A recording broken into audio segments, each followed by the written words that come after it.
Hello friends, ఈరోజు మనం కారపు చెక్కలు ఎలా చేసుకోవాలో చూద్దాము. సంక్రాంతి స్పెషల్ చెక్కలు ఎలా చేయాలో చూద్దాం.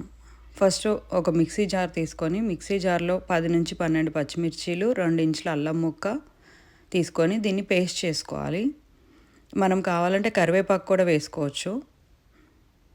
ఇంకొక బౌల్లో ఒక 5 కప్పులు బియ్యపిండిని జల్లెడ పట్టుకొని దాంట్లో 1 టేబుల్ స్పూన్ జీలకర్ర, రుచికి సరిపడా ఉప్పు,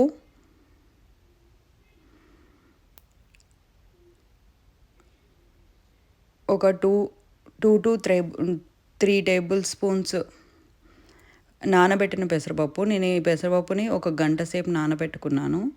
నానబెట్టిన పెసరపప్పు ఒక 2 టేబుల్ స్పూన్స్, ఇంకొక టేబుల్ స్పూను నానబెట్టిన శనగపప్పు వేసుకున్నాను, 1 టేబుల్ స్పూన్ నువ్వులు,